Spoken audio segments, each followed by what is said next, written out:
வெற்றி பல் மருத்துவமனையிலிருந்து டாக்டர் மேனகா பேசுறேன். இன்னைக்கு நம்ம பார்க்க போற டாபிக் குழந்தைங்களுக்கு வேர் சிகிச்சை பண்றோம் இல்லைங்களா, அதை பத்தி பார்க்கலாம்.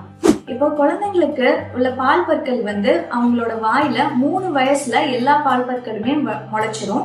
இது ஒரு 6ல இருந்து 12 வயசுக்குள்ள விழுந்து முளைக்கும். நிரந்தர பற்கள் முளைக்க ஆரம்பிக்கும். இப்போ ஒரு 4 வயசுல அந்த குழந்தைக்கு பல் சத்தை வருது அப்படின்னா அந்த பல்லு 6 வயசுல விழுக போற பல்லா இருக்கும்போது அந்த பல்லு நம்ம முடிஞ்ச அளவு காப்பாத்திக்கிறது நல்லது.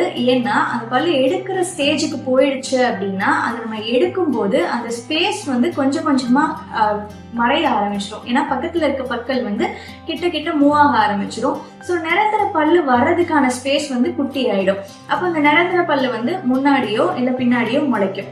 இதுக்காக தான் நம்ம முடிஞ்ச அளவு நேச்சுரல் பல்ல, இயற்கையா இருக்கக்கூடிய பால் பல்ல பாதுகாப்பா வச்சுக்கணும். இப்போ அந்த பல்லுக்கு சொத்தை வந்துச்சுனாலுமே வேர் சிகிச்சை பண்ணி அதை காப்பாத்தி வச்சுக்கிறது நல்லது. இப்போ அந்த பல்லை எடுக்கிற ஸ்டேஜ் ஆகும்போது, அதாவது அந்த பல்லு நல்லா அரைச்சிருச்சு ஆனா எடுத்துதான் ஆகணும் அப்படின்னு இருக்கும்போது நம்ம ஸ்பேஸ் மெயின்டைனர்ஸ்னு ஒரு இது கொண்டு வரோம். இந்த ஸ்பேஸ் மெயின்டைனர்ஸ்னா என்னன்னு பாத்தீங்கன்னா, இந்த பல்லு நம்ம எடுத்திருக்கோம் இல்லையா, பால் பல்ல எடுத்திருக்கோம் இல்லையா, அந்த ஸ்பேஸை நமக்கு அப்படியே வச்சுக்கிறதுக்கு, நிரந்தர பல்லு வெளியில வர்றதுக்காக அந்த ஸ்பேஸை நம்ம பாதுகாத்து வச்சுக்கணும். அதுக்காக போடுற ஒரு மெட்டீரியல் தான் நம்ம ஸ்பேஸ் மெயின்டைனர்ஸ் அப்படின்னு சொல்றோம்.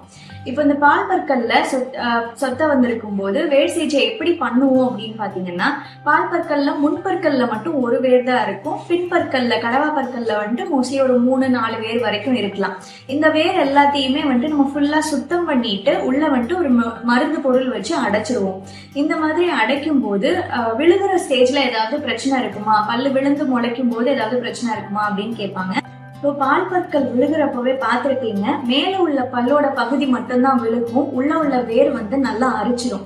அதே மாதிரி தான் நம்ம அடைக்கக்கூடிய மெட்டீரியலுமே விழுகிற ஸ்டேஜ் ஆகும் போது, பல்லு விழுகிற ஸ்டேஜ் ஆகும் போது அதுவும் நல்லா கரைஞ்சிரும். நம்ம பற்களோட மேற்புறம் மட்டும்தான் விழுகும். ஸோ இதனால விழுந்து முளைக்கும் போது எந்த ஒரு ப்ராப்ளமுமே இருக்காது. கீழே உள்ள நிரந்தர பல்லும் சேஃபா வந்துடும்.